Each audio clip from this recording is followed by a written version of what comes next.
Janaína, cadê minha filhada?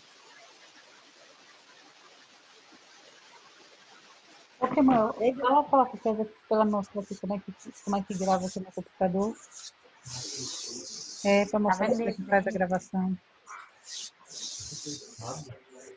Ouviu?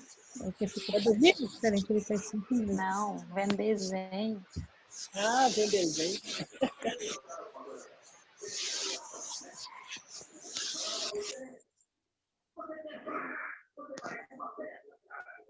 Viu, gente? Eu estou só vendo aqui como é que grava aqui, que coloca para gravar, para a gente começar, tá?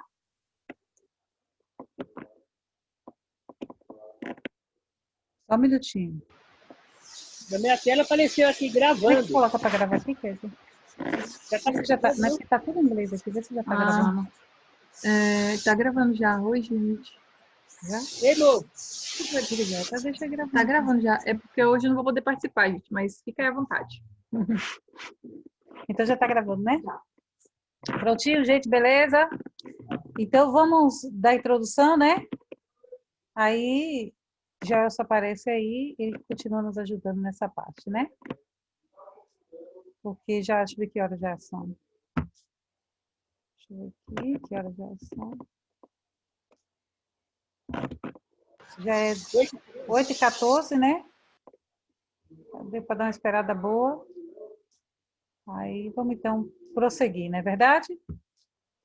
Vou pedir aqui nosso irmão Josimar para fazer uma oração para a gente iniciar, tá bom, irmão? Então pode começar. Oremos. Pai nosso que estás no céu, graças damos pelo privilégio da vida, por mais essa oportunidade de estarmos estudando a tua palavra com nossos amigos, nossos irmãos. Que esse sábado continue sendo abençoado para todos nós, e seja com aqueles que estão a caminho, com o Joel, com os demais, que só nos dê sabedoria e iluminação do Espírito Santo para que tudo que nós possamos aprender, possamos compartilhar com o nosso Deus. Obrigado por esse privilégio. Aceita o nosso estudo, aceita a nossa oração aqui. É o que pedimos e agradecemos no nome de Jesus. Amém. Amém. Louvado seja o nome do nosso Senhor Jesus Cristo, né? Então, olha, chega mais para perto, por favor. Como nós demos início na semana passada, nós vamos voltar desde o início, tá, gente? Porque também tem pessoas aqui que não estiveram aqui semana passada e também a, a internet estava muito ruim, então muita coisa que a gente falou ontem não deu para muita gente entender, tá? Nós vamos estudar sobre os 7 selos de Apocalipse, né? E como vocês podem ver, nesses 7 selos do Apocalipse também tem os 4 cavaleiros, né? E cada um desses cavaleiros também representa um selo que foi aberto. Juliana, tá chegando aí, tá bem? Feliz sábado, Juliana. Boa noite, feliz sábado. Boa noite. Feliz sábado. Feliz Boa sábado. noite. Muito bom ter você aqui com a gente, tá? Então, Obrigada. esses 4 cavaleiros fazem parte também dos 7 selos. E nós hoje vamos descobrir o significado desses 7 selos, né? A importância desses 7 selos.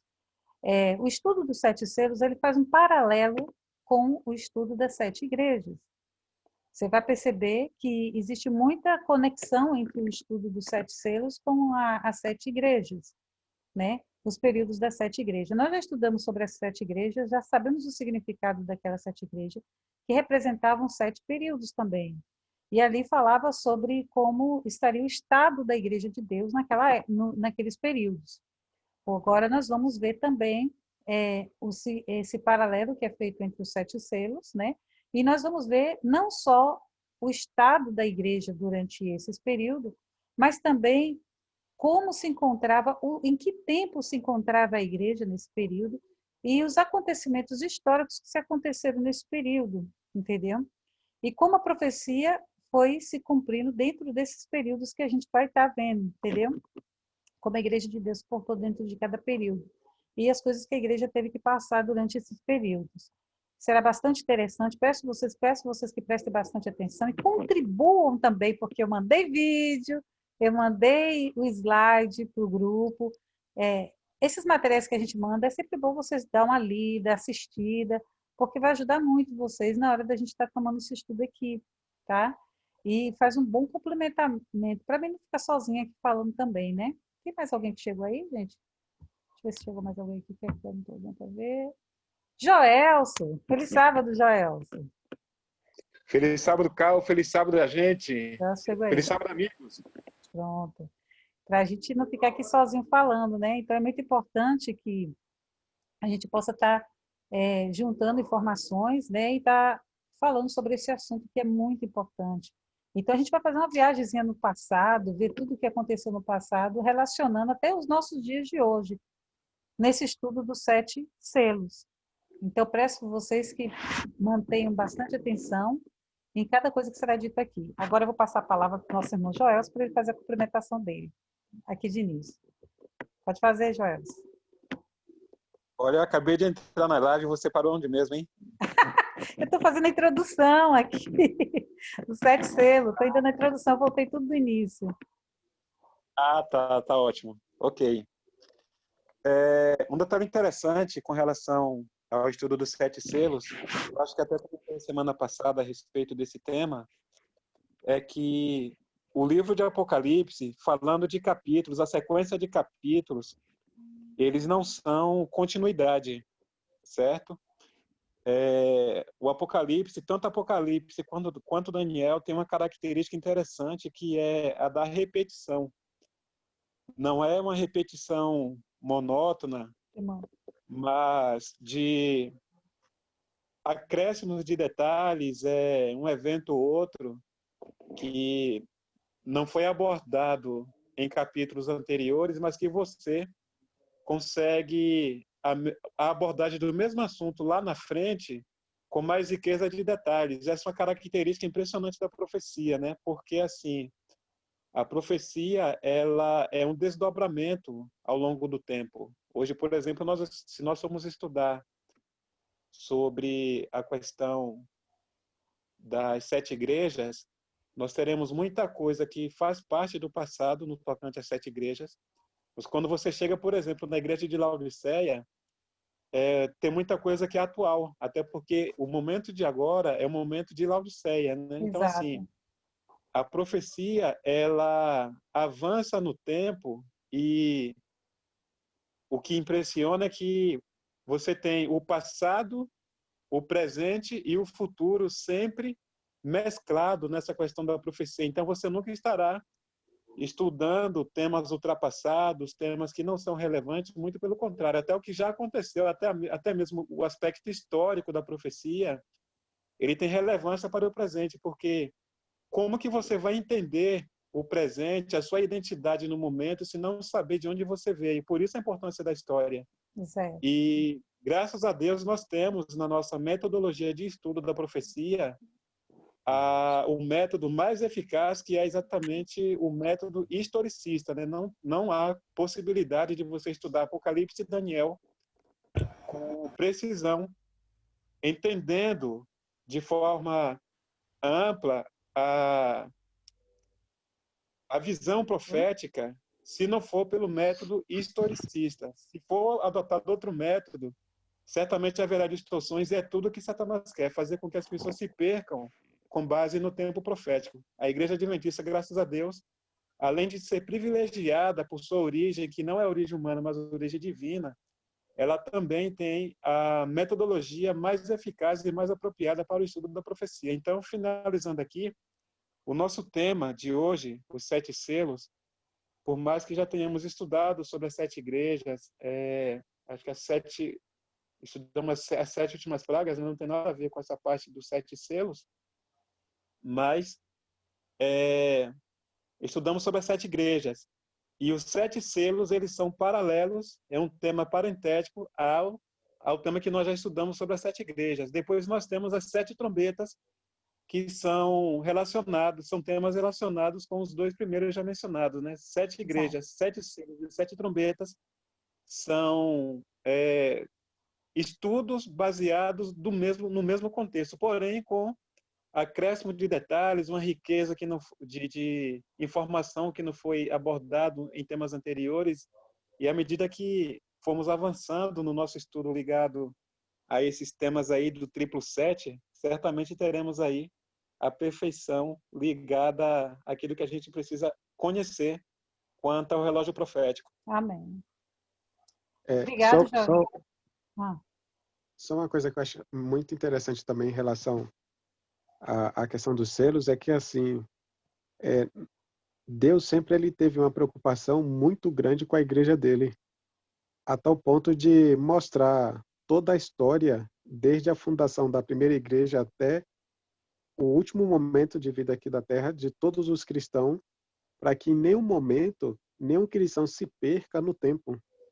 Então, o estudo de cada profecia, de cada igreja, de cada selo que foi aberto ali, a gente percebe que em todo momento Deus estava sempre mostrando em que período a gente estava, verdade. e está no caso, e o principal objetivo dele sempre foi nunca nos deixar perdido no meio do tempo sem saber o período que a gente está em relação à Verdade. vinda dele. Interessante essa visão. É. Muito interessante essa visão sua, viu, Hélio? Essa preocupação que Posso Deus fazer mais teve, um né? comentário? Hã? Posso fazer mais um Pode comentário? sim, pode não, você deve. Talvez ele seja pertinente mais na frente, não sei o que você preparou aí de surpresa para a gente na frente. Você sempre tem surpresas para a gente, mas a questão é que o que tem que ser ressaltado quanto ao estudo das profecias depois do capítulo 5 é que tudo que vai acontecer no desdobramento do tempo, a história da igreja, e pensando no que a igreja foi no passado, é no presente e será no futuro, tudo isso só foi possível por conta do leão da tribo de Judá, Exato. que no capítulo 5, como Cordeiro de Deus, derramou seu sangue. Nós temos ali, até comentei semana passada, um dilema. João está A gente vai diante de chegar um lá. livro, A gente vai chegar lá. por isso que eu achei que seria mais pertinente no futuro, né? Mas, enfim. Mas eu quero deixar claro aqui, por antecipação, que a história da igreja, tudo que está acontecendo hoje, isso foi possível por conta do Cordeiro que derramou seu sangue. E por Isso. conta do seu sangue, ele achou-se digno de desatar o livro, desatar os selos e abrir o livro, né? É verdade. Teremos mais detalhes aí na frente.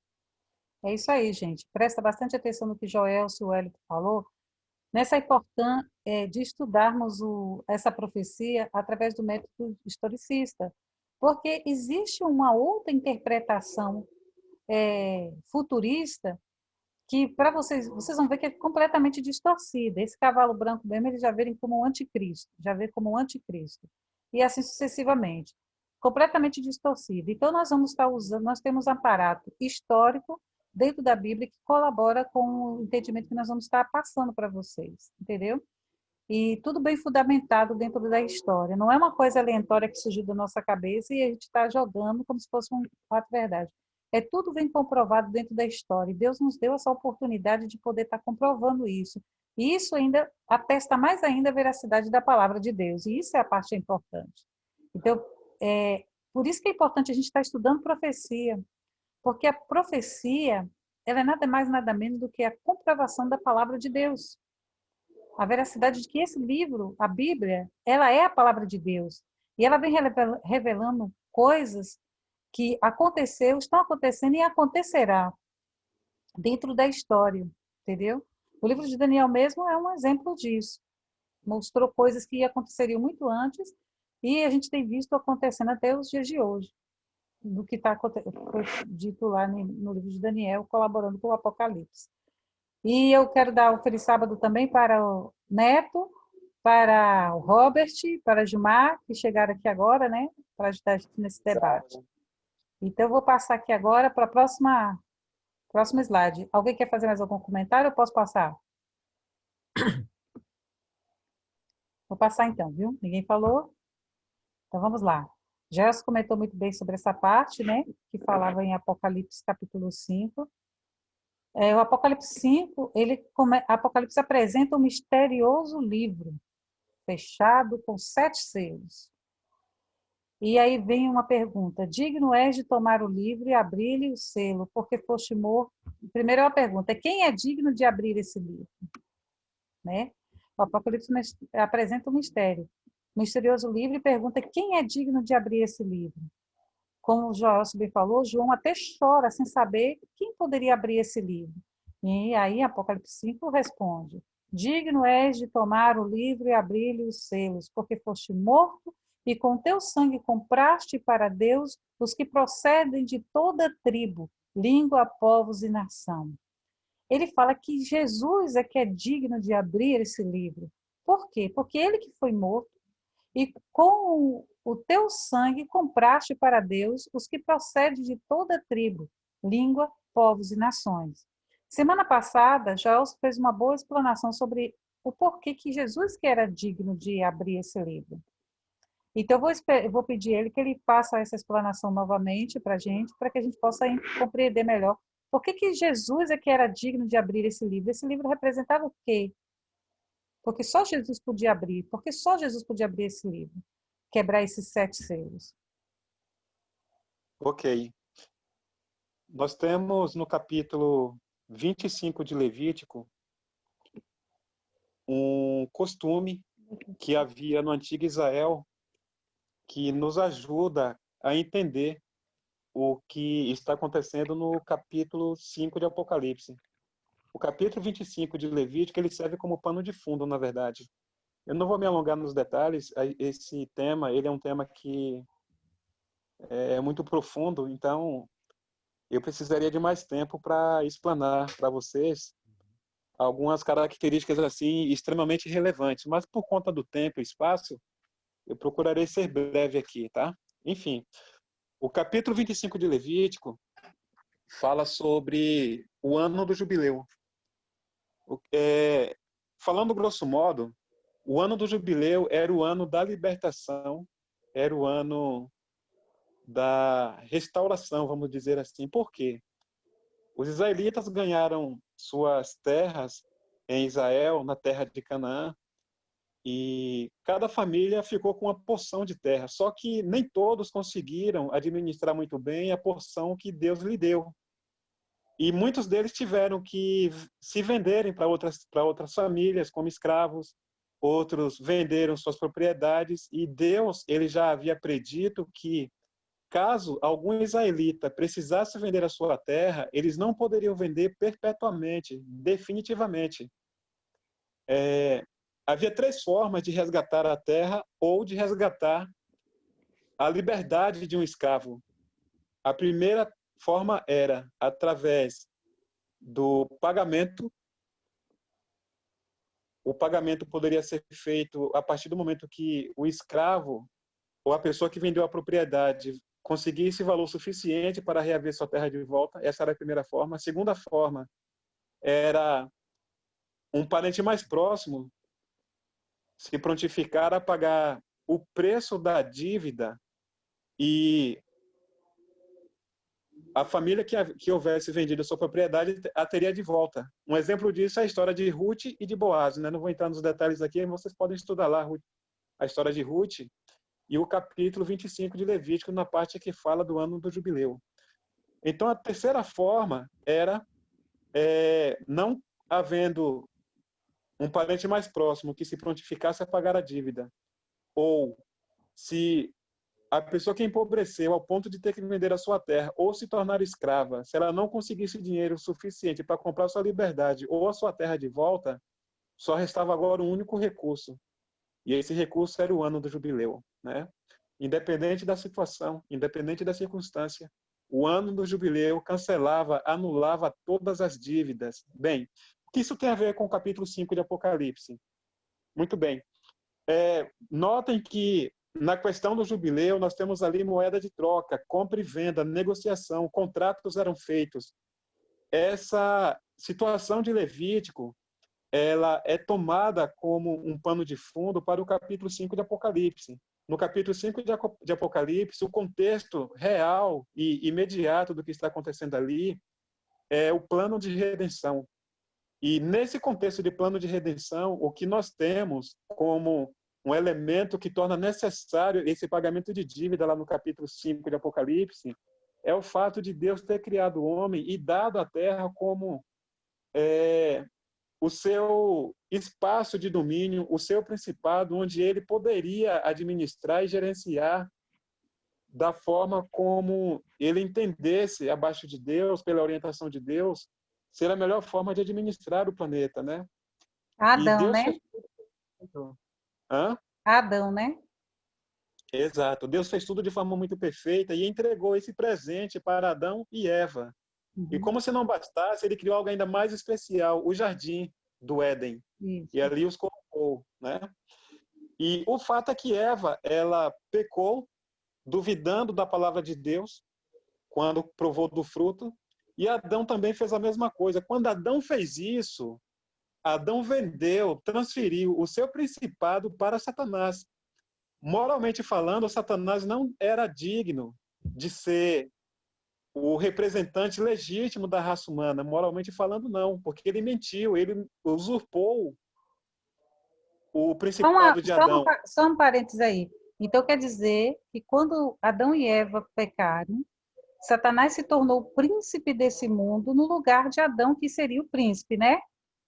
Exatamente. Exato. Então, Então, quem era para ser o príncipe era Adão e Eva, desse mundo.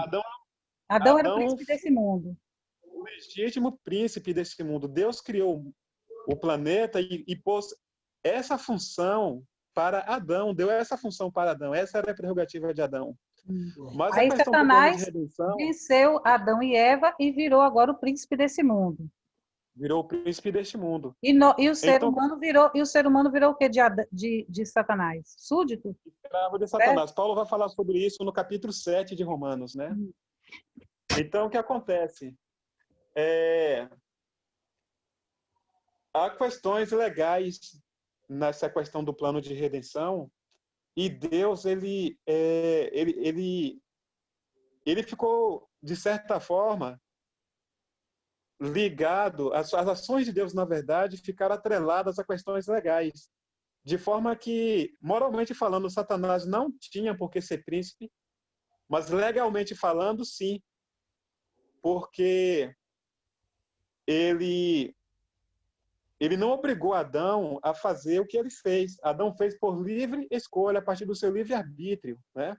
E dessa forma, quando Adão faz essa escolha infeliz, Satanás agora passa a ser o príncipe deste mundo, a humanidade passa agora a ser escrava de Satanás, escrava do pecado, e alguma coisa teria que acontecer, um resgate teria que ser feito. Agora, isso só poderia ser feito a preço de sangue.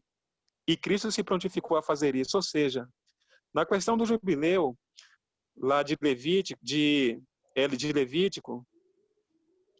havia o parente mais próximo que poderia resgatar, havia o ano do jubileu e havia o trabalho por parte do escravo ou daquele que vendeu sua terra, no sentido de angariar valor para resgatar a liberdade ou a sua terra, né? No caso do plano de redenção, não havia esses três recursos, só havia um parente mais próximo. E Cristo se tornou o nosso parente mais próximo, né? Isso. E Satanás, ele foi o representante da raça humana até a morte de Cristo. E ele cobrou um preço, né? Exatamente. Então, o que acontece? Você tem no livro de Jó, por exemplo, por 2 vezes é mencionado no livro de Jó que quando os filhos de Deus se apresentaram diante de Deus, lá estava também Satanás. E o que Satanás estava fazendo lá depois que ele foi expulso do céu? Ele tinha usurpado o poder de Adão. Exato. Então, Satanás estava ali representando a raça humana, representando o planeta Terra. Mas quem deveria estar lá? Adão. Adão. Só que Adão, de forma imatura, vendeu o seu principado e, em seu lugar, quem estava lá foi Satanás. Então, por muito tempo, Satanás foi o nosso representante. Até que Cristo, na cruz do Calvário, derrama o seu sangue e comprou de volta esse direito que Adão perdeu. Então, Cristo é o nosso representante e ele está como um de nós lá, porque Cristo subiu na sua forma humana, na sua humanidade, para representar a humanidade. Eu só quero finalizar o comentário aqui. Tem muita coisa envolvendo esse aspecto, eu não quero me alongar muito. É só que no verso 9 do capítulo 5 diz o seguinte: e eles cantavam um cântico novo, né? Os 24 anciãos, aqueles que estavam participando daquele dilema de João ali no céu, quando não foi encontrado alguém que fosse digno de abrir o livro e nem mesmo de olhar para ele. Aí, quando Cristo se apresenta, é apresentado por alguém, um anjo aparece, vai até João, ou melhor, um dos anciãos, né, vai até João e diz e pede para que ele não chore, no verso 5, né? Então, um dos anciãos me disse: não chore, eis que o leão da tribo de Judá, a raiz de Davi, venceu para abrir o livro e os seus 7 selos. E quando essa notícia benéfica, essa notícia maravilhosa é dada para João, ele enche seu coração de esperança. E agora vem um cântico no verso 9, em gratidão a essa decisão de Jesus, né? Tu és digno de receber o livro e de abrir os seus selos, pois foste morto. Veja que tudo só foi possível por meio da morte de Cristo, por meio do derramamento do seu sangue. E com teu sangue, olha a moeda de troca aqui lá de Levítico 25. E com teu sangue compraste para Deus gente de toda tribo, língua, povo e nação. E Paulo vai dizer no livro de Romanos que ele foi vendido como escravo ao pecado. E quem foi que vendeu? Adão. Mas Cristo nos comprou de volta. E é graças a essa atitude de Cristo em nos comprar de volta, no capítulo 5 de Levítico, que a história da igreja é desenrolada através da abertura dos 7 selos. E hoje nós somos o que somos, temos o que temos e temos a esperança que temos com base naquilo que Deus tem de melhor para nós. Louvado seja o nome de Jesus, né? Graças a Deus. Vocês entenderam aí, gente? Todo mundo compreendeu direitinho essa parte? Todo mundo? Tem alguém que tem alguma dúvida? Então, vamos passar para frente. Então, foi bem explicado, deu para compreender direitinho. Então, vamos agora. Então, já que todo mundo já entendeu essa parte, que só Jesus era digno de abrir, porque que ele era digno de abrir, né? E quão importante era ele ter que abrir esses 7 selos. Vamos ver agora o que representam os 7 selos de Apocalipse.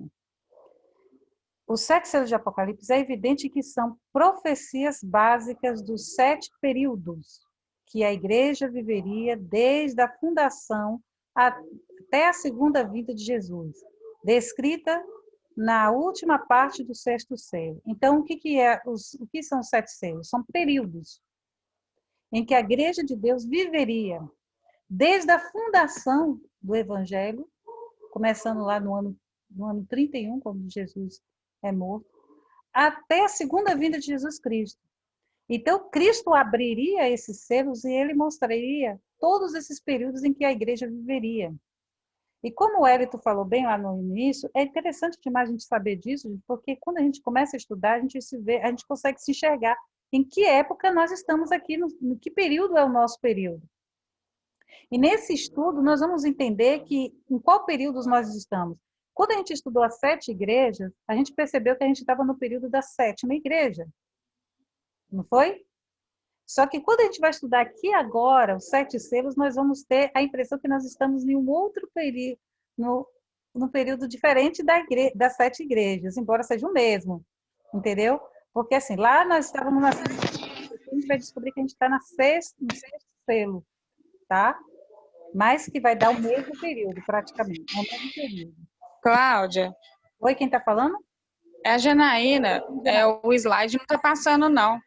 Está na capa dos 7 selos ainda. Todo mundo não está passando, não? Sério, gente? Ai, meu Deus. Aqui para mim também está na capa ainda. Todo mundo está na capa? Para mim também não mudou, não. Ó, gente, então vou ver o que eu faço aqui. Vou botar de novo.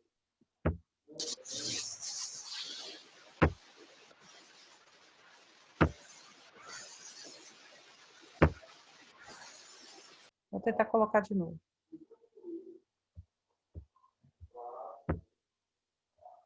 Tá congelado pra gente.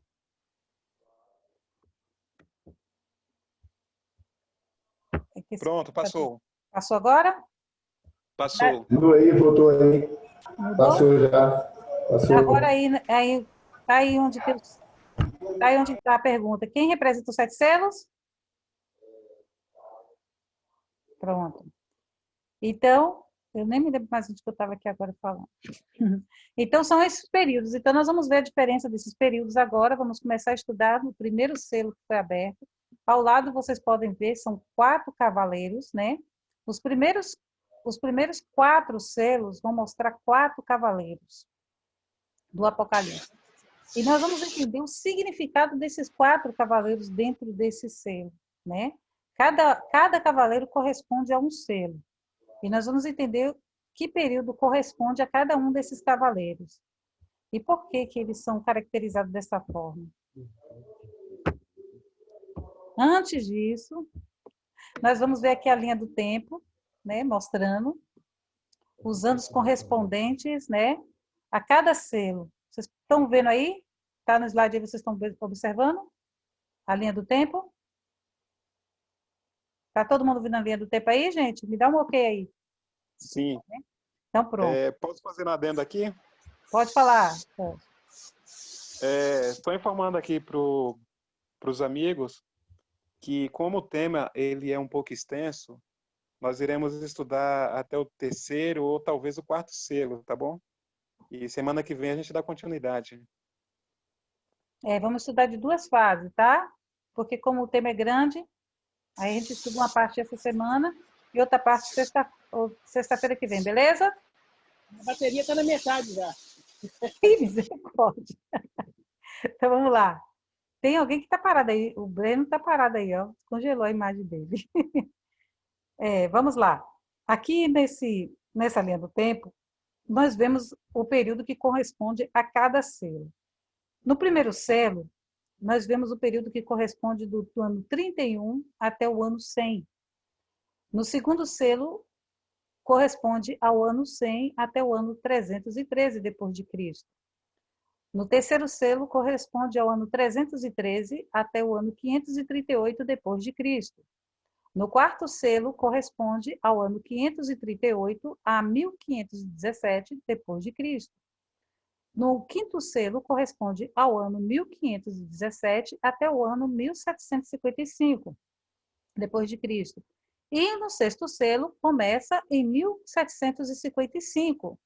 E aí nós não temos o final desse sexto selo. E aí que a gente vai descobrir por que a gente não tem o final do sexto selo. Entendeu? Nós nos encontramos aqui nesse sexto selo, tá? Antes que o sétimo selo se abra, vai acontecer o evento do quê? Do selamento. Do selamento, exatamente. Antes do período antes que abra o sétimo selo, vai acontecer o selamento. Então, esse selamento acontece dentro do período do sexto selo também, tá? Então, já que a gente já viu isso aqui, a linha do tempo, já estamos vendo a linha do tempo, agora nós vamos ver o que vai acontecer dentro de cada selo desse. Vamos aqui agora para o primeiro selo. O primeiro selo diz assim, lá em Apocalipse capítulo 6. Eu vou pedir ao Neto para ler para a gente Apocalipse capítulo 6, verso 2.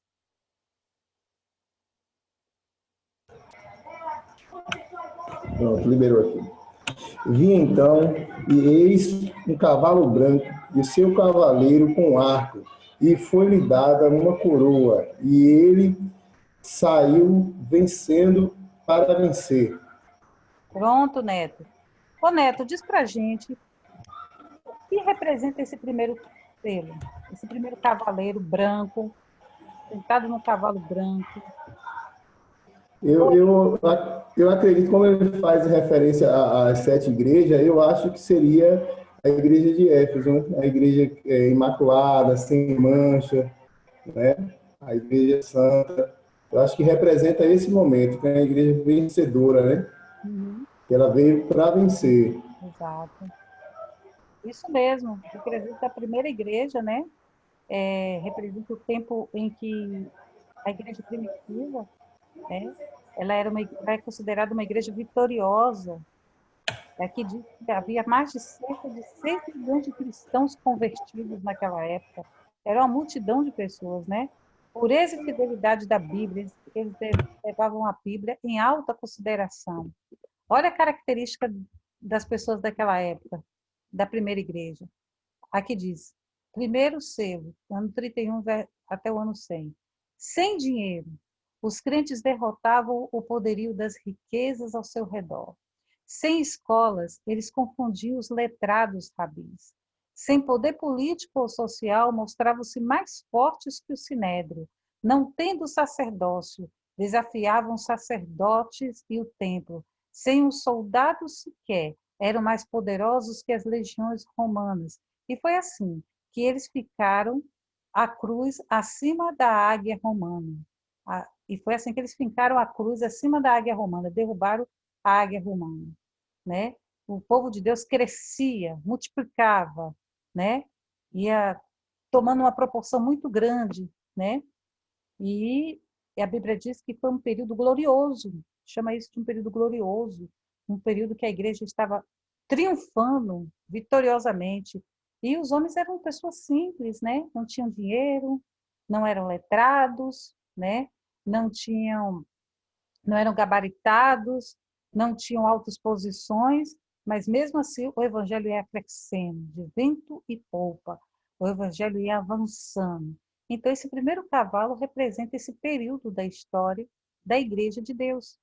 Um período em que a igreja era vitoriosa, crescia, expandia. O evangelho era a tônica máxima. Foi a época também que o derramamento do Espírito Santo caiu sobre a Igreja de Deus, né?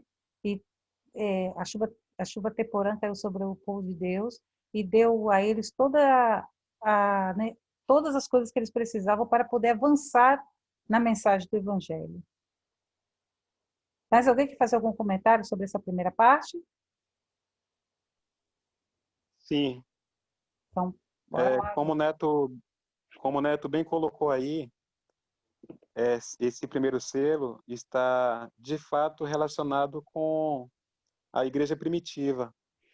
O cavalo branco é significativo, símbolo de pureza e vitória.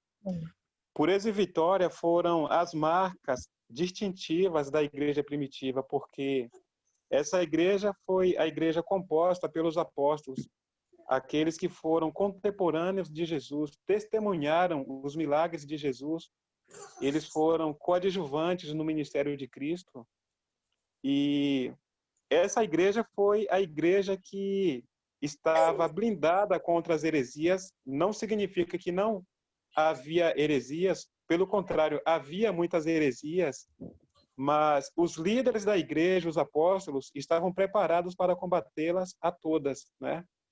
E essa foi a igreja preparada, foi a igreja onde a pureza do evangelho fez muita diferença.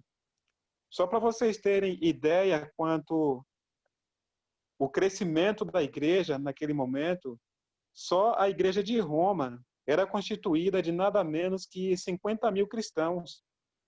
A Antioquia, 100 mil. O número de cristãos de Antioquia representava 1/5 da população da época, né? Então, realmente, é algo assim impressionante para um momento em que não havia internet, não havia os recursos que nós temos hoje, os meios de transporte que hoje existem, tudo era rudimentar, e nesse contexto a igreja cresceu de uma forma assustadora. Somente a população cristã dentro do Império Romano era estimada em 5 milhões. É um número fabuloso para a época de Paulo, né? E é interessante que Paulo, escrevendo à igreja de Roma, ele disse o seguinte: em todo o mundo, preste bem atenção, em todo o mundo é anunciada a vossa fé. Isso está em Romanos capítulo 1, verso 8, né? E aos Colossenses ele escreveu que o evangelho de que era ministro estava sendo pregado a toda criatura que é debaixo do céu. Em Colossenses capítulo 1, verso 23, né? Ele diz isso aí. O que acontece? Olha a importância de nós estudarmos essa questão dos selos. É um estudo paralelo ao das 7 igrejas, mas você nota que quando nós estudamos sobre a primeira igreja, essas informações elas não foram passadas. Então você tem o mesmo estudo, a mesma base de estudo profético, com riquezas de detalhes que são impressionantes. E aqui nós temos, já no contexto aqui do primeiro cavalo branco, né, com seu cavaleiro, representando exatamente esse momento de explosão na pregação do Evangelho, e isso graças também à ação do Espírito Santo, no contexto da chuva temporã, dada aos discípulos ali na festa do Pentecostes. É isso aí. Amém. Mais alguém quer É falar só, alguma coisa? Irmão Josimar, Neto? é, Vero, só, Vero aí, feliz sábado, Vero. só um detalhe aí que eu acho muito É. interessante Sábado, Cláudio. Feliz que eu sábado, acho muito. pessoal. Ô, gente, eu queria ver a cara de vocês. Vocês podiam colocar pelo menos uma foto, né? Porque fica tudo escuro aqui, a gente não vê nem fotos, nem nada. Fica tudo escuro aí, ó. Bota uma É, fotinha pelo memenos. eu Fala, queria Vero. fazer eu queria fazer um comentário só nessa primeira parte aí da igreja. É que, como o Jota falou anteriormente, não existia essa tecnologia que nós temos. É, E olha o impacto que teve aqueles discípulos pregando, que impactou praticamente o mundo inteiro de por admirar, né? conta por conta do foco da mensagem, e para eles o céu era tão tudo para ele que eles fizeram o que fizeram. E eu fico imaginando o contraste daquela época para a época que a gente está vivendo agora. É, A dificuldade que tem para a mensagem estar circulando. E se eles tivessem todo esse recurso que a gente tinha, eu acredito que em um mês, ou menos do que isso, o mundo inteiro saberia da verdade. verdade. Você É falou uma coisa interessante interessante. essa... Quem está falando? acho que vimos... O Joelson. Joel, fala. Eu não sei se o que você viu de interessante na fala do Wellington foi o que eu vi, mas eu vou me antecipar aqui, Hum. porque se for a mesma coisa, você vai pensar em outra. Então, assim,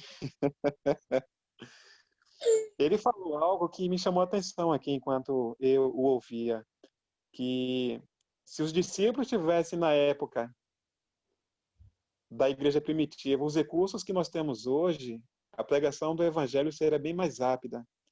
Então, o que nós podemos perceber também é que, em muitos momentos, quando se coloca desculpas com base em recursos para a pregação do evangelho, essa situação ela não justifica, Verdade. porque a história mostra que a explosão da pregação do evangelho, a universalização da palavra, das boas novas, ela não depende de recursos, ela depende de comprometimento. Ela depende de aceitação da vontade de Deus, do plano de Deus, né? E você tem, no contexto dessa primeira igreja, do primeiro cavaleiro aqui, elementos que são fundamentais, né? Representando aqui a cor desse cavalo branco. Pureza e vitória. Eu acho que o que a igreja precisa hoje é da pureza da igreja primitiva. Exato. E avançar vitoriosamente sobre todas as ideologias e filosofias, achismos e tantos ismos que têm entrado na igreja hoje. Nós precisamos nos purificar disso. Exato. A igreja ela foi vitoriosa no primeiro momento porque os líderes, eles eram comprometidos com o evangelho e não transigiam com o secularismo. Exato. Se a igreja voltar a fazer o que foi feito no passado, certamente seremos tão vitoriosos quanto um dia essa igreja foi. Exatamente. Essa é a visão, né, Joelson? Aquela igreja, ela viu o seguinte, que eles tinham... O que eles queriam é apressar a volta de Jesus. E eles estavam dispostos a pregar o evangelho, porque eles sabiam que aquilo que faria com que Jesus voltasse. Tanto que muitos deles pensavam que Jesus ia voltar na época deles, né? Então eles pregavam mesmo. Pregavam com toda a fome, com toda a sede. E a ajuda do Espírito Santo, depois que o Espírito Santo caiu sobre eles, então isso fortaleceu muito mais ainda essa vontade, esse ímpeto, e o Espírito Santo ajudou eles através do dom das línguas. Quando foi preciso fazer um teletransporte, o Espírito Santo também teletransportou devido a, como falar, as dificuldades que se encontravam naquela época. Mas a garra vinha deles, entendeu? Aquela vontade de ver Jesus logo. Eles não tinham mais amor às coisas terrenas, eles não estavam importando com as coisas seculares. Para eles só se importava Jesus voltar. E eles tinham que levar esse evangelho, a ordem de Cristo era ide por todo mundo e pregar o evangelho. Era nisso que eles se concentravam. Eles não perdiam tempo, como falou aí, com teorias, com coisas, com problemas seculares do mundo, porque eles sabiam, eles tinham certeza, essas coisas que existem no mundo não vão ser resolvidas até Jesus voltar. Então, se eu quero que realmente essas coisas de ruim que acontecem no mundo sejam resolvidas, eu não tenho que ficar lá brigando com o governo ou brigando com quem quer que seja, não. Eu tenho que apressar a volta de Jesus, porque ele é o único que vai poder colocar um ponto final em tudo isso de ruim que acontece aqui no mundo. E a gente vê hoje, que no nosso tempo hoje, nós vemos muitas coisas ruins acontecendo, né? E tem muitas, e dentro da nossa igreja mesmo hoje, nós vemos um movimento que ele pede para a gente tomar a dor dessas causas, a dores dessas causas ideológicas. E aí a gente perde o foco que deveria estar anunciando a volta de Jesus, apressando a volta de Jesus, para estar nos envolvendo em causas ideológicas, entendeu? E perdendo o nosso foco. Quando a gente sabe que enquanto esse mundo, Satanás for o príncipe desse mundo, e ele estiver liderando esse mundo, coisas ruins sempre continuarão acontecendo até o final. E só quem pode colocar um ponto final em tudo isso é Cristo. Então será uma luta já perdida. Se a gente for entrar nesse tipo de luta, já é uma luta perdida. Mas se a gente foca no que realmente pode colocar um final nisso, que é a volta de Jesus, e a gente prega a volta de Jesus e manter-se concentrado nisso, é isso que realmente vai colocar um ponto final em todas essas outras coisas. É claro que a gente também não deve esquecer que a nossa obrigação como cristão é ajudar o próximo, é pensar no próximo, mas não devemos manter isso como o nosso único foco, entendeu? Essa questão social como o nosso único foco. E era o que eles tinham, o único foco deles ali, o maior foco principal deles, o foco principal deles era o ID. Não é verdade? Vério, quer falar alguma coisa, Vério? Eu quero perguntar para o Joel. Eu quero perguntar para o Joel, Josimar. Pronto, meu irmão. Joel, o chegar o evangelho a todo mundo pelos discípulos ocorreu principalmente por ele ter chegado em Roma, já que Roma era a capital do mundo naquela época, e ali havia pessoas de todas as nações. Não. O que potencializou a pregação do evangelho foi aquele encontro de judeus do mundo inteiro da época presente em Jerusalém para a realização da festa de Pentecostes. Ali havia judeus que vieram da Panfilha, do Ponto, da Ásia, da Frígia, enfim. Você, quando lê ali o capítulo 2 de Atos, aparece ali mais de uma dezena de nações. Então, os discípulos pregaram, através do dom de línguas, para cada nação ali representada no seu próprio idioma. Quando eles voltaram da festa de Pentecostes para suas terras, eles levaram o evangelho. Então, o ponto de partida foi o Pentecostes em Jerusalém, a semente foi lançada ali e os frutos foram colhidos em todo o globo. O trabalho de Paulo foi interessante porque Paulo, ele com a sua pregação de forma internacional, viajando ali para vários países, ele só pôde, de certa forma, monitorar, ele pôde supervisionar e também preservar, doutrinar e capacitar aqueles que foram evangelizados no primeiro momento em Jerusalém. Depois eles voltaram para suas terras, evangelizaram os seus conterrâneos de onde eles moravam, e dessa forma o Espírito Santo foi trabalhando individualmente em cada alma que saiu ali do Pentecostes, aonde quer que eles fossem, né? Roma é interessante porque era a capital do Império Romano, mas essa universalização da pregação do Evangelho naquele momento não dependeu tanto de Roma. O impacto maior foi o Pentecostes. No caso de Roma, foi mais na questão de alcançar os gentios, né? Os gentios, as nações que não eram da linhagem de Israel.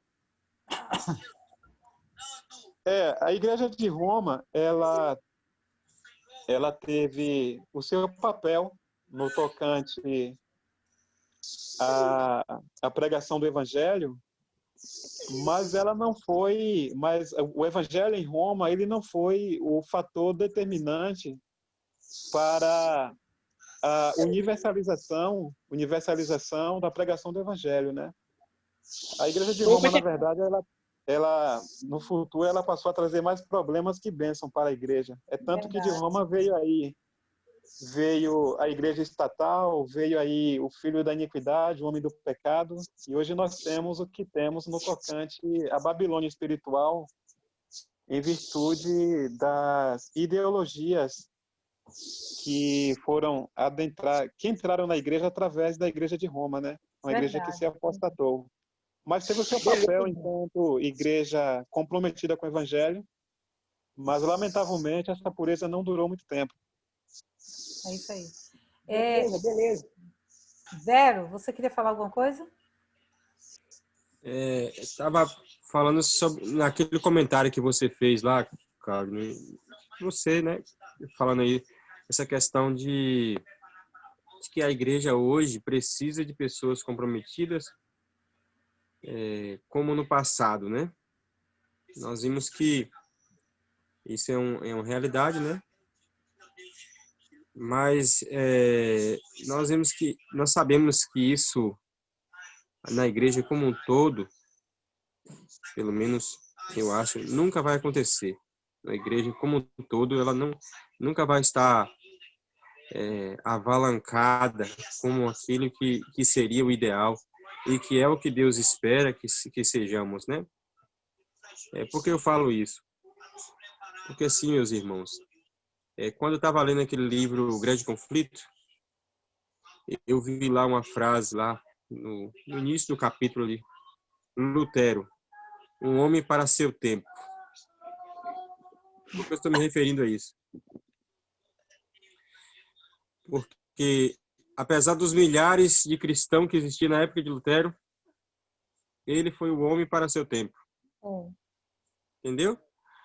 E Deus conta assim comigo, com você, conta conosco que estamos despertos para essa situação. Ele fala com todos, na verdade, mas nem todos serão despertados. Até na igreja primitiva mesmo, você vê que ali fala dos apóstolos como aquela elite, aquele núcleo ali de pessoas despertas. E que tinha muitos outros também que estavam despertos. Mas da multidão dos salvos, poucos tinham um comprometimento que era um pouco em relação à multidão, que tinha um comprometimento da missão, né? A missão que está no nosso coração. Tanto que Paulo teve muito problema. Mesmo na igreja primitiva, ele teve muito problema. A igreja de Corinto, a igreja de Éfeso, a igreja dos Gálatas, ele teve muito problema. Então, hoje, eu vejo que hoje a igreja está cumprindo a missão. É claro que poderia ser melhor, né? Ela está cumprindo a missão, está avançando, graças a Deus, né? Ela está avançando muito. Mas Deus ainda espera de nós, irmã, cada vez mais, né? Eu estava essa semana conversando com minha esposa. Nós temos um trabalho aqui em Jequié. Graças a Deus, a Cláudia conheceu a igreja do DNR, que nós ajudamos ali, desde a fundação, onde tinha apenas 13 membros, né? E pela graça de Deus, a igreja do DNR hoje está com aproximadamente 80 membros, e Deus nos colocou no nosso coração que nós deveríamos evangelizar um outro bairro. Agora nós vimos aqui para o Residencial Segredo, e Deus tem sido bondoso conosco, né? Tem crescido aqui, tem avançado, as pessoas têm sido despertadas, a igreja não tá parada, ela tem se mobilizado, né? E nós temos um projeto, minha irmã. Eu tenho um projeto desafiador e eu estou orando muito. Acho que para mim é o maior projeto que para mim, mais desafiador, porque tem uma região onde meu pai mora, que eu já tentei, uma época, fazer um trabalho e fui desencorajado porque não tem presença de adventista lá. Aí o que acontece? Como não tem presença adventista lá, eu até dei uns 20 estudos bíblicos lá, as pessoas se decidiram se batizar, aí eu conversei com o pastor local, que é daqui de Jequié, que era responsável pela igreja de Manuel Vitorino, e ele disse que... Perguntou para mim, né, tem algum adventista lá? Não. Você se compromete a ir para lá agora? Eu falei, pastor, agora eu não tenho como me manter lá. Aí ele falou, velho, então não tem como batizar essas pessoas. Entendeu? Como é que eu vou batizar uma pessoa e deixar... Oi? Aí vai perder 20 pessoas? Não foram as 20, né? Eu dei estudo bíblico para... Mas algumas se decidiram. Aí o que acontece? Eu fiquei desmotivado porque eu precisava de tomar uma atitude mais contundente, uma atitude daquilo que os apóstolos tomaram, né? Os apóstolos viviam disso, eles tomavam atitude que até a igreja tem feito hoje, né? Enviado pessoas para todo mundo, e pessoas que não é dos lugares, vai lá e migram. E no caso meu, seria migrar para uma cidade bem menor, né? Para uma zona suburbana, na verdade. E isso quer uma renúncia, minha irmã, porque nós temos filhos, nós temos trabalhos, e isso é desse tipo de coisa que nós estamos pensando, né? Porque morar aqui na cidade, dar um estudo bíblico para o vizinho ou para a pessoa que mora na esquina é fácil. Agora, migrar para uma outra cidade para romper fronteiras é complicado, sinceramente. Aí eu tenho falado com minha esposa, né? Pensado sobre isso, pedido orações, inclusive nesse momento eu peço a vocês que orem por esse projeto nosso. Já tem 8 anos, né? 8 anos. Eu, assim, de vez em quando o Espírito Santo me dá uns choques, assim, fala assim, e se daqui 6 meses Jesus voltar? Como é que vai ficar a sua consciência? E se daqui a 1 ano? E se nesses 8 anos Jesus já tivesse voltado? Meu irmão, mas assim, é difícil. Essa situação que você colocou aí é uma situação difícil, mas a gente também não deve tomar nenhuma atitude de cabeça quente, a gente tem que orar ao Senhor, porque quando o Senhor providencia as coisas, Ele também abre as portas, entendeu? Ele abre as portas para que a coisa aconteça. Ele mesmo providencia a situação para que a coisa aconteça na sua vida. Ele vai providenciar o meio de, se for para você ir para lá, ou mandar outra pessoa, o Senhor vai providenciar o meio para que você possa ir. Porque Deus também não vai te deixar na mão, não. Assim como não deixou a igreja primitiva na mão naquela época. O Senhor providenciou os meios. Por exemplo, eles não sabiam falar a língua daquele tanto de pessoas que vieram de vários outros lugares. Deus providenciou o quê? O dom de língua. Filipe precisava sair de um lugar para o outro. Não tinha avião, não tinha carro naquela época. Deus fez o quê? O Espírito Santo pegou ele e teletransportou para outro lugar. Entendeu? Então, Deus, quando Ele envia um mensageiro, Ele também providencia tudo para que esse mensageiro possa ir até esse lugar. Entendeu? Então, assim, se for da vontade do Senhor que você vá, se for você, Deus vai providenciar para você ir. Vai arrumar os meios e a forma para você chegar lá. Se não for você, Deus vai mandar outro. Entendeu? Isso. Enviado pela missão, entendeu? Disponibilizado pelos recursos necessários para que possa chegar lá. Mas a obra de Deus não vai ser deixada, né? O Senhor vai enviar as pessoas necessárias, vai abrir o método. Ele só precisa de gente disposta. Isso. E aí ele abre as portas, né? E assim, Cláudia, eu vejo assim que me tem uma responsabilidade, sabe? Porque eu tenho muitos familiares lá. Muitos. Avós, tios, primos, né? Pai. Nossa, e conheço muita gente lá. Já tive, como eu falei, já fiz um trabalho lá. vi assim o respeito, a consideração que eles têm por a gente, o carinho que ele acaba despertando. E assim, o receio que eu tenho mesmo é de não ter minha família no céu. Eu já esperei 8 anos. Verdade. 8 anos para alguém se dispor. Porque, assim, Deus chama, Cláudia.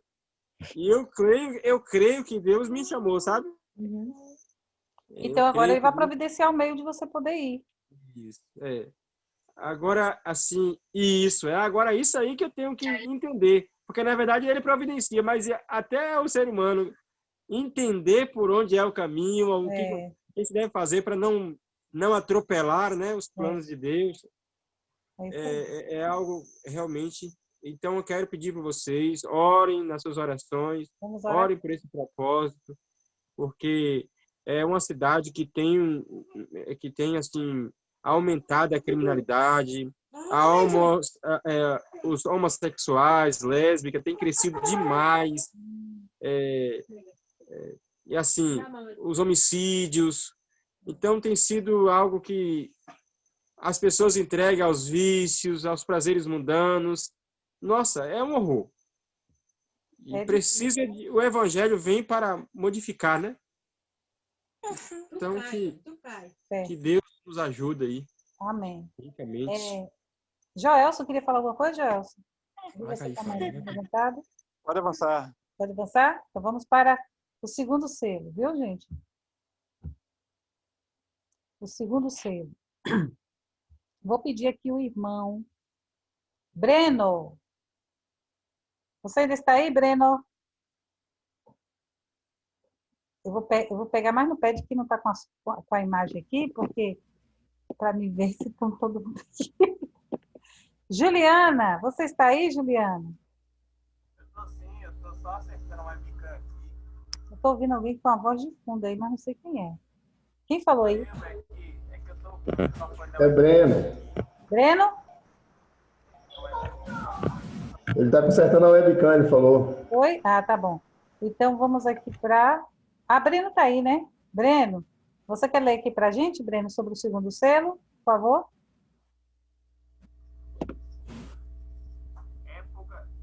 Está baixinho sua voz, viu, Breno? Espera aí, deixa eu voltar aqui que pulou aqui.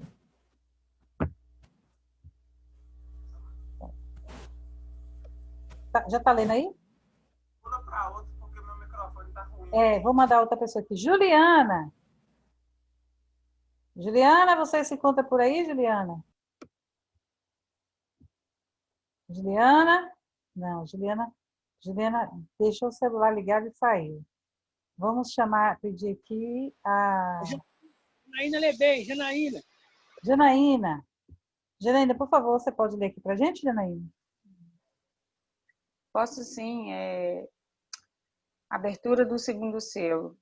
E saiu outro cavalo vermelho, e ao seu cavaleiro foi-lhe dado tirar a paz da terra para que os homens se matassem uns aos outros. Também lhe foi dado uma grande espada. Muito bem, obrigada. E aí, Wellington, o que representa a abertura do segundo selo, Wellington? Que época foi essa? Que período foi essa, Wellington? Eu posso pedir para Joelson fazer o comentário, Cláudia, que eu estou dando um pisinho aqui para Benjamin? Pronto, então vamos passar para Joelson. Joelson? Ok, estava ligando a câmera aqui. Tá bom. Ok, o segundo selo, ele corresponde à igreja de Tiatira, a segunda igreja do capítulo 2 de Apocalipse. E essa igreja, ela ficou marcada como a igreja que bem recepcionou as heresias resistidas pelos membros da primeira igreja. Enquanto a primeira igreja, na composição dos apóstolos, dos discípulos, eles mantiveram a pureza do evangelho, não transigiram com o secularismo, a segunda igreja, por sua vez, ela se contaminou. Ela começou a permitir a entrada de valores, princípios, situações doutrinárias que não seriam aprovadas jamais pelos membros da primeira igreja, né? De forma que nós temos a inimizade de cristãos para cristãos, em alguns pontos ultrapassou a fúria de animais selvagens contra homens. Você tem, por exemplo, Gregório Nazianzenso, e ele lamenta do modo mais patético que o reino do céu tenha se convertido pela discórdia na imagem do caos. E esse cenário para uma igreja que foi marcada por uma história de superação, uma história de pureza, um trunfo de vitória, porque a primeira igreja ela é marcada por vitória, uma igreja que venceu, saiu para vencer e vencer sempre. Agora, se encontrar nessa fase, nesse momento de transigência, de derrota espiritual, isso realmente é terrível para a história da igreja, né?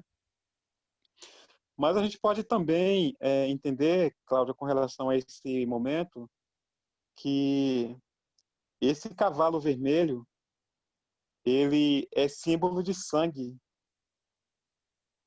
símbolo de guerra,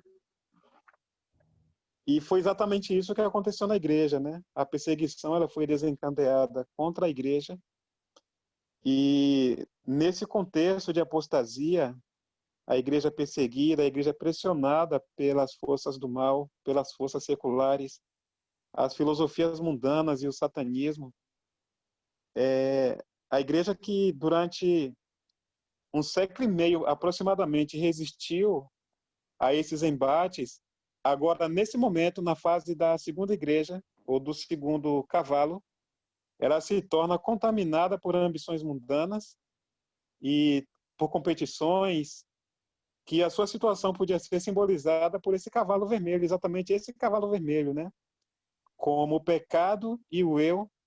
Isso mostra como o pecado e o eu cega o senso espiritual das pessoas. Então, o que caracterizou a abertura dos olhos espirituais da igreja primitiva, a primeira igreja, como sendo ali a questão da dedicação, comprometimento com o evangelho, o não permitir a entrada de heresias na igreja, na segunda igreja você tem o oposto de tudo que acontecia na primeira.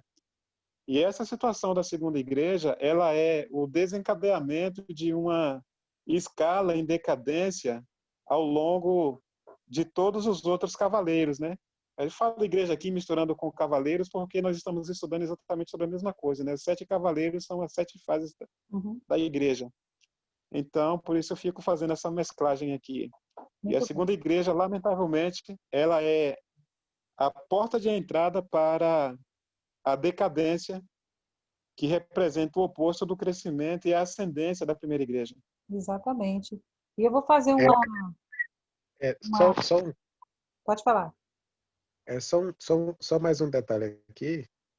Uma coisa que é interessante é que essas pessoas que entraram na igreja, que a gente pode considerar que era mal convertido, que eles entraram, mas continuaram com as mesmas doutrinas e coisas que eles acreditavam. Fez a igreja perder força, ou seja, a igreja começou a perder força mediante essa entrada dessas pessoas dentro da igreja.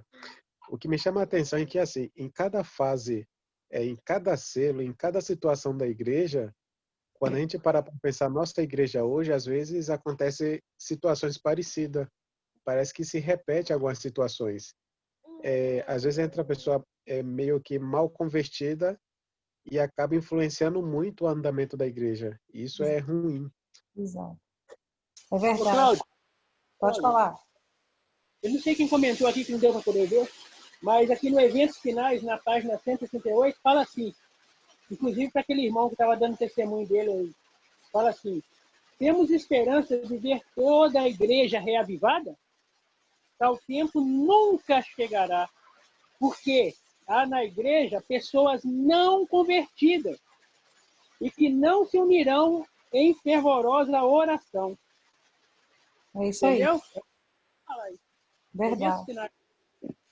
Fazendo um complemento ao que Joelcio e o Hélio falaram aí, essa época do segundo selo é muito interessante porque mostra que a Igreja de Deus foi bombardeada por forças extras, por forças de fora e por forças internas.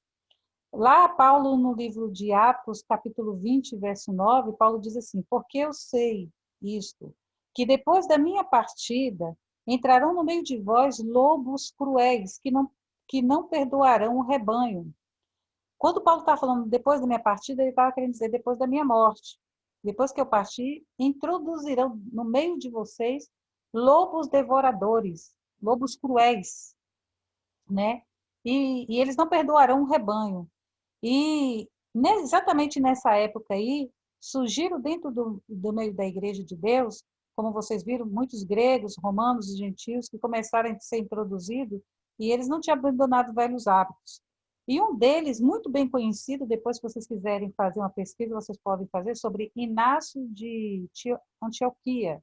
Inácio de Antioquia, ele era mais ou menos contemporâneo dessa época aí, entre o ano 100 para frente. E Inácio de Antioquia foi um dos disseminadores de erros dentro da Igreja de Deus, no princípio. Eles foram nesse período aí que eles já começaram com a tradição, presta atenção. Embora ainda havia muitos judeus dentro da Igreja de Deus que guardavam o sábado e tudo, foram os gentios que começaram com a tradição de honrar o domingo como um dia de homenagem a Jesus, entendeu? Essas pequenas coisinhas foram como tradições. Com o passar do tempo, o Inácio de Antioquia falou que queria que que a igreja cristã fosse desassociada do judaísmo. Então, para desassociar do judaísmo, eles tinham que perder muita característica do judaísmo. E uma delas era o sábado, outra era a Páscoa e muitas outras coisas, né? Que eles queriam desassociar-se para que o cristianismo não ficasse sendo visto como judaísmo, porque na época que Jerusalém foi sitiada por Roma, Roma expulsou todos os judeus de dentro de Jerusalém e criou-se um ódio muito grande em relação aos judeus. Então, foi quando esses supostos cristãos estavam na direção da igreja primitiva, eles, para evitar a perseguição de Roma pesada sobre eles, porque eles eram também vistos como judeus, eles começaram a querer mudar as doutrinas, os princípios, para que pudesse ser desassociado do judaísmo, Foi aí quando começaram a querer introduzir pequenas heresias no início da era cristã. Na partir do ano 100 em diante para frente, começaram a se introduzir algumas heresias. E algumas delas foram querendo se abandonar, se afastar do sábado, da questão do sábado, porque quem guardava o sábado era judeus, então se eles guardassem o sábado, seriam vistos como judeus. Então eles começaram a introduzir, a princípio, a ideia de que o domingo deveria ser um dia de ser comemorado, ainda não era visto como um dia sagrado, mas era um dia que deveria ser comemorado como o dia que lembrava a ressurreição de Cristo. E isso já começou do ano 100 em diante para frente. Porque quando Constantino chega lá, quando vocês vão ver lá na frente, Constantino já quer impor o domingo como dia de guarda, ele já vinha sendo bem aceito, muito bem aceito dentro da igreja primitiva, por causa desses costumes que já vinham sendo implantados no povo, na igreja primitiva, que foi do ano 100 em diante, depois que todos os apóstolos e discípulos já tinham morrido, todos eles, tá? É por isso que Paulo fala, depois da minha partida, introduzirão-se lobos devoradores, lobos cruéis, que não pouparão o rebanho. Então, esses lobos cruéis, eles fariam o quê? Mudariam as verdades de Deus, começariam a mudar para poder mudar os marcos antigos, né? E mudar a identidade da igreja. Mudar a identidade da igreja para ela não ser mais vista como ela era vista antes. O que a gente pode ver disso do passado, desse problema que foi introduzido no passado, a gente pode ver também no futuro. que hoje acontece também esse pensamento de querer mudar a visão da igreja diante do mundo para que ela possa ser mais bem aceita, né? Existem esses Ô, Cláudia. pensamentos, né, dentro da nossa igreja. Alguém quer falar aí? Sim. Pode falar. Ninguém se apostata da igreja De um dia de para um o dia outro. para o outro. É sempre um processo. É uma insinuação aceita hoje, uma outra amanhã. Exato. E, como diz a irmã White, um abismo sempre leva a outro abismo. Já nos dias de Paulo, em 2 Tessalonicenses, capítulo 2, do verso 3 ao 7, ele já advertia a igreja. Ele dizia que o mistério da iniquidade já estava começando a operar. E olha quando foi que Paulo escreveu isso, né, aos Tessalonicenses. De forma que, na primeira igreja, já havia insinuações de doutrinas, de costumes, ideias, insinuações, já sendo ventiladas, talvez sendo recepcionadas por alguns. E o apóstolo Paulo, de forma muito prudente, de uma forma muito antecipada e com visão e discernimento, ele começa a orientar a igreja, né? Você tem, por exemplo, no capítulo 20 de Atos 20, 28 a 30, os Esse mesmo que eu mesmos estava elementos. citando, foi esse mesmo que eu citei. Ele fala. Pois é. Então, ninguém se apostata da noite para o dia, e em se tratando do povo de Deus, ninguém se apostata de forma ignorante.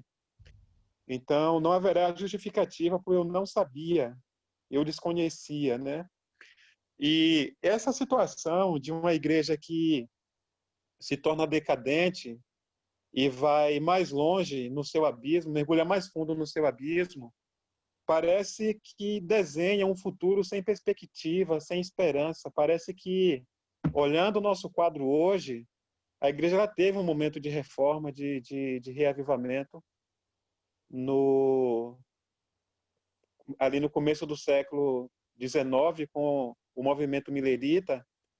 No desapontamento, a igreja ela foi reorganizada, reestruturada, né?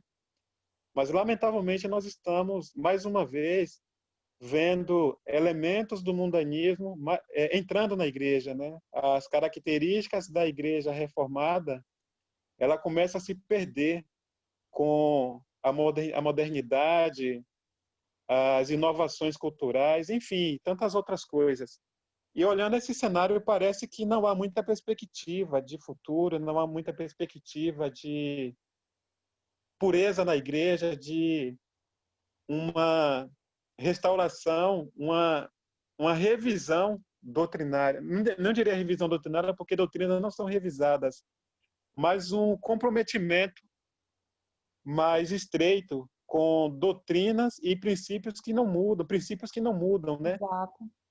Nem estou falando de doutrina, estou falando de princípios. Princípios não se mudam. Exatamente. Independente de serem princípios que foram estatuídos há 6 mil anos atrás, 4, 5 mil anos, podem se passar mais 10 mil anos para o futuro, esses princípios são inalteráveis, são marcos que não se tiram do lugar. E o que nós estamos vendo hoje, dentro da cultura relativista, é o esforço para que a igreja se amolde aos novos padrões culturais, aos novos costumes, às novas tendências, e ao contrário, são os costumes, as tendências, os padrões culturais que devem se amoldar aos princípios da igreja, e não o contrário. E, lamentavelmente, nós estamos vendo movimentos sendo ventilados nesse sentido de inverter as coisas e relativizar o que Deus não relativizou, né? E jamais relativizará.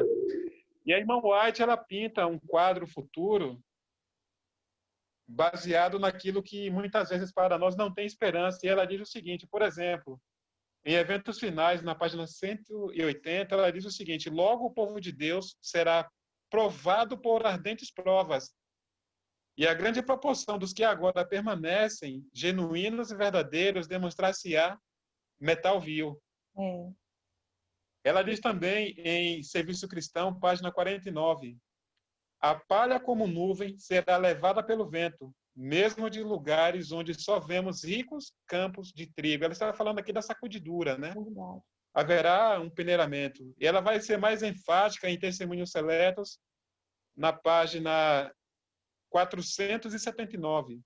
O peneiramento de Deus sacode fora multidões como folhas secas.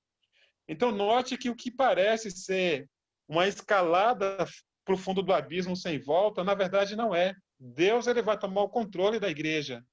E eu quero finalizar aqui com outro texto que é muito esclarecedor.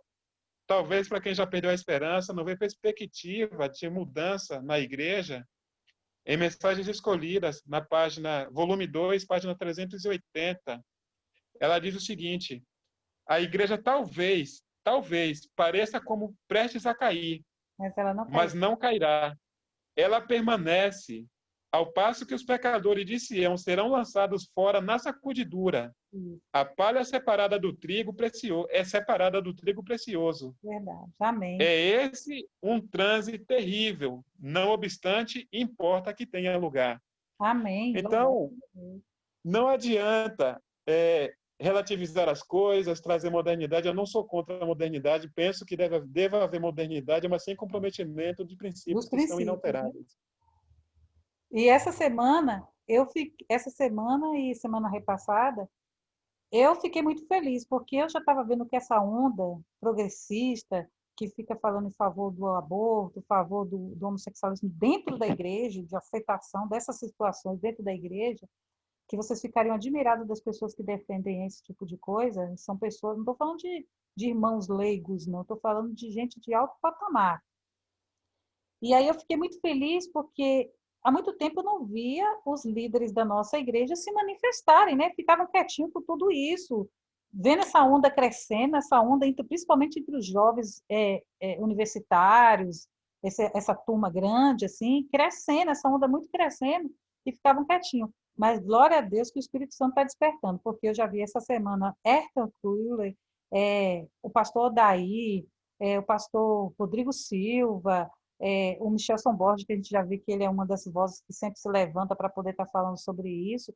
O pastor Wilson Paroski, até o pastor Wilson Paroski, quem conhece o Wilson Paroski, que é um dos maiores teólogos da nossa igreja hoje em dia, conceituadíssimo e bem reconhecido até fora da nossa igreja, para outras igrejas aí fora, também muito bem reconhecido. Até ele se levantou para falar sobre essas questões que estão acontecendo dentro da nossa igreja. Eu louvo a Deus porque isso é o Espírito Santo despertando esses homens para poder se levantar como uma voz que clama no deserto. Porque a gente sabe que é profético, que essas coisas vão acontecer e que vai causar uma rachadura no futuro na igreja, que é a sacudidura, mas a gente fica agoniado, né, quando a gente vê essas coisas, porque a gente sabe que isso está sendo um ensinamento errado, equivocado.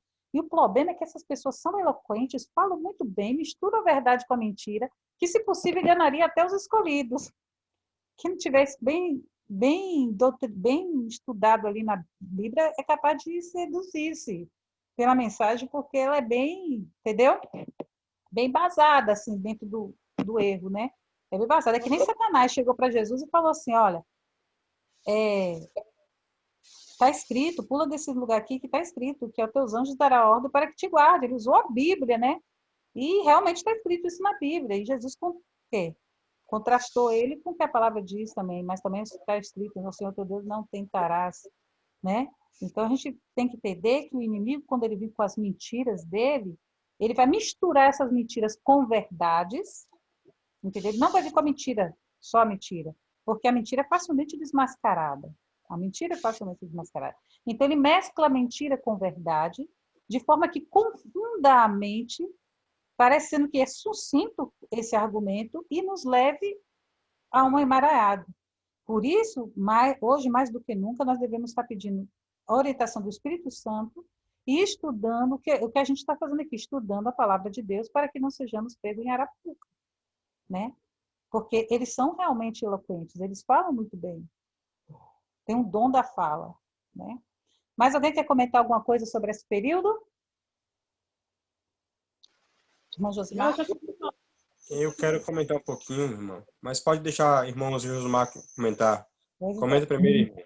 Pode falar, irmão Josimar. O que eu ia falar é rápido, meu amigo. Eu só ia falar o seguinte, que é o remanescente do remanescente que vai ficar, entendeu? O peneiramento vai tirar do remanescente o remanescente. Amém. Irmão Vero? Essa questão da igreja, né, minha irmã? Nós temos visto que, assim como foi naquele período da segunda igreja aí, do cavalo vermelho,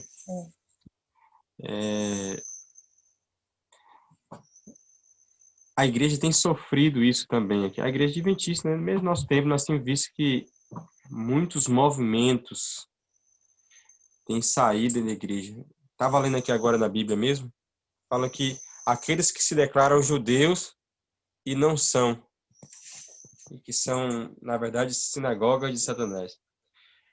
Nós temos visto que a igreja tem sofrido alguns ataques daqueles que se dizem adventistas do sétimo dia, que dizem crer na mensagem do Espírito de Profecia por intermédio da irmã White, e tem dificultado o trabalho em vez de cooperar com ele, né? Nós temos visto vários movimentos que têm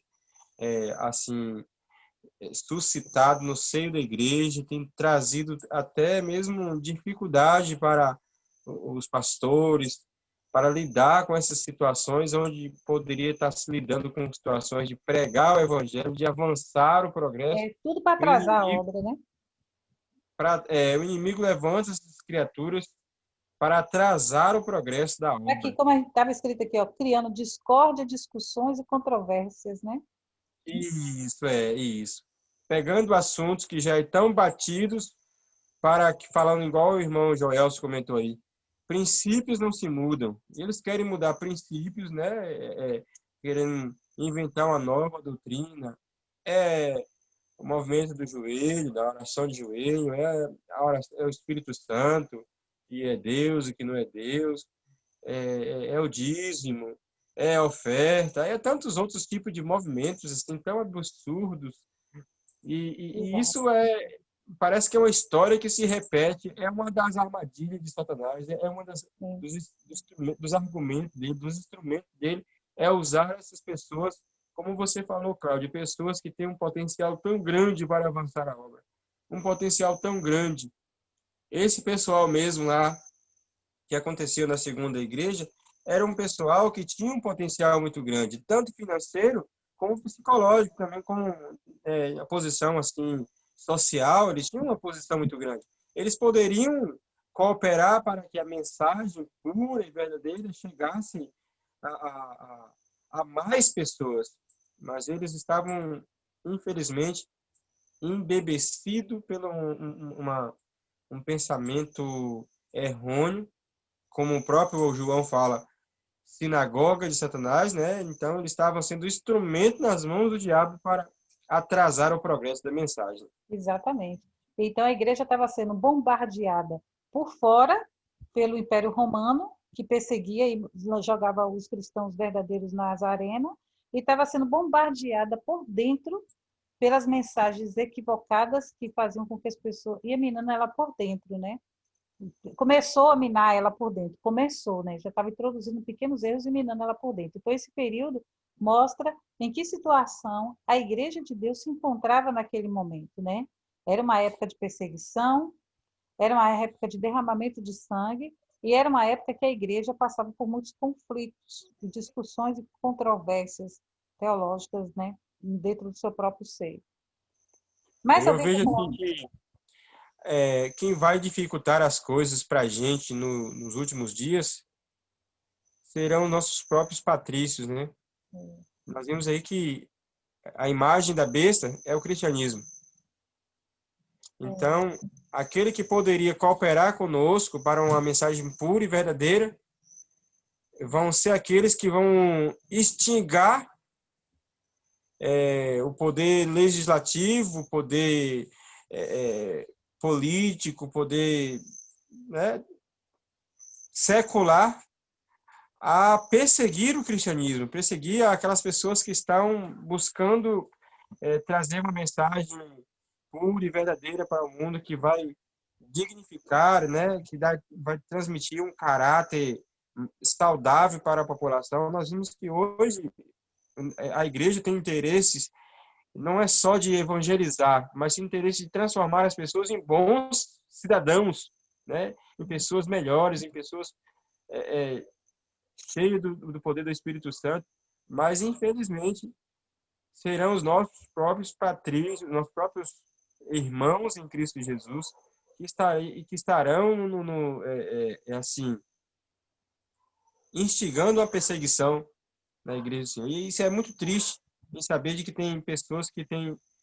conhecem ou que conhecemos e que infelizmente têm tomado esse partido, né? E assim, tudo aquilo que causa tudo aquilo que causa um alvoroço, algo nesse nível, assim, que causa um tormento, né? Um diz que me diz, e isso vai chegando a longe, e isso vai acabar chamando a atenção das pessoas, não é para nosso favor, é contra nós, né? Verdade.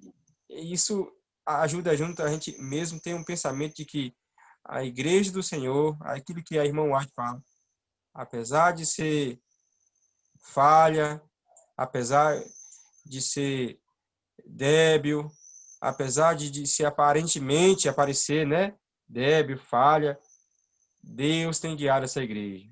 Amém. É a menina dos olhos dele. É a menina dos olhos dele. Amém. E assim como o irmão Joelso falou aí, essas pessoas que não têm interesse de se deixar ser usado pelo Espírito Santo, o Espírito Santo se encarregará de tirar do meio do Senhor, do meio do seio da igreja. E, infelizmente, se nós, irmãos, não estiverem firmados, podemos ser abalados, né? Porque são pessoas de influência, como assim no passado, são pessoas de influência, né? Que estarão, como tem acontecido, né? Quantas pessoas têm tirado? Muitas pessoas aqui mesmo em Jequié, nós conhecemos, né? Alguns movimentos que tiraram tantas pessoas do seio da igreja e até alguns delas até hoje nunca mais voltaram.